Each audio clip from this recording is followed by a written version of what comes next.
សួស្តីអ្នកនរគ្នាឥឡូវយើងបន្តដោះស្រាយលំហាត់នៅក្នុងចម្ពោះទី2ដដែលទៅលើ program 2.9 ក្នុង problem នេះបានសួរថា if the horizontal force acting on the support to be 1200 pound direct horizontally to right determine the force F in group A and the corresponding angle theta ក្នុងលំហាត់នេះគេបានឲ្យតម្លៃនៅកម្លាំងគួបស្មើនឹង1200 pound ដែលមានទិសដៅទិសផ្ដេកទៅខាងស្ដាំហើយគេឲ្យយើងគណនានៃកម្លាំង F នៅដែល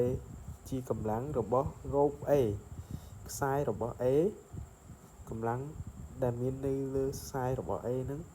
និងមុំ theta តើមុំនឹងមានតម្លៃប៉ុន្មានឥឡូវយើងចូលដល់ដំណោះស្រាយទាំងអស់គ្នា solution មុននឹងដោះស្រាយយើងត្រូវគូ diagram ដើម្បីរកមុំរបស់វាជាមុនសិនហើយរួចមកយើង apply ទៅលើ parallelogram law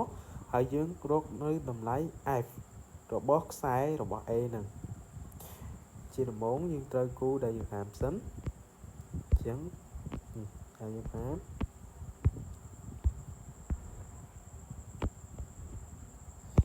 តាម A តាម B នេះជាកម្លាំងពោះតមកយើងចំណោធ្វើជា parallelogram តមកយើងរកមុំនេះស្មើនឹង30ដឺក្រេពីព្រោះមុំនេះជាមុំកែងអញ្ចឹងនេះស្មើ60នេះស្មើ30ដោយសារមុំកែងស្មើនឹង90ដក60ស្មើនឹង30ដឺក្រេអញ្ចឹងមុំនេះក៏ស្មើនឹង30ដឺក្រេយើងកាត់បានប៉ុណ្ណេះនេះ theta មុំនេះមុំ theta 30មុំឆ្លាស់30ដែរដូចគ្នាអញ្ចឹងយើងចង់រកកម្លាំងនេះយើងដឹងកម្លាំងនេះហើយយើងដឹងមុំនៃកម្លាំងដែលយើងចង់រកហ្នឹងអញ្ចឹងយើងអាច apply ទៅលើ cos law អញ្ចឹង F1 ស្មើ F ស្មើនឹងរឹសនៃ F1 បូក F2 ដក2ដង F1 F2 និង cos ទល់មុខនឹងមុំដែរកម្លាំងដែលយើងចង់រកអញ្ចឹងយើងអាច apply នៅ cos law បានអញ្ចឹងស្មើនឹងរឹសនៃកម្លាំងគួបស្មើនឹង900លើកជាក្រេតបូក1200លើកជាក្រេតដកនឹង2គុណនឹង900គុណនឹង1200គុណនឹង cos នៃមុំ30ដឺក្រេនេះជា F1 នេះជា F2 អញ្ចឹងកម្លាំងនេះស្មើនឹងកម្លាំងនេះដែរហើយកម្លាំងនេះក៏ស្មើនឹងកម្លាំងនេះដូចគ្នាអញ្ចឹងកម្លាំង F ស្មើនឹង615.94 pound តបមកយើងរកកម្លាំងបានហើយយើងត្រូវការរកមុំ theta អញ្ចឹងមុំ theta កម្លាំងនេះដឹងកម្លាំងនេះដឹងអញ្ចឹងយើងអាច apply ទៅលើ sin law បាន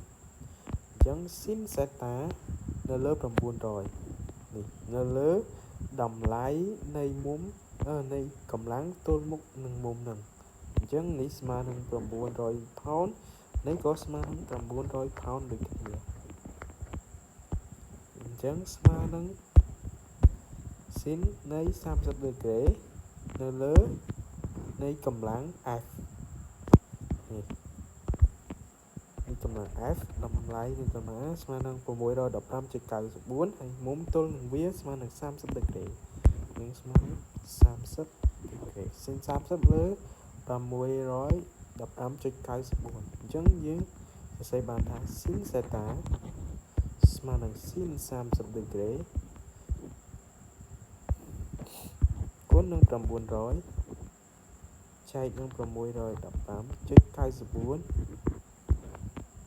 ហើយតមកទាញ cos theta ស្មើនឹង sin ច្រាស់ឬក៏ sin នៃ sin 30ដឺក្រេគុណនឹង900ចែកនឹង615.94 គីឡូញូតនមកយើងនឹងទាញបាន theta ស្មើនឹង 46.94 ដឺក្រេដូច្នេះក្នុងលំហាត់នេះយើងបានដោះស្រាយនៅកម្លាំង F របស់ខ្សែរបស់ A នឹងមានតម្លៃ កម្លាំងវាស្មើនឹង 615.94 pound និងមុំរបស់វាស្មើនឹង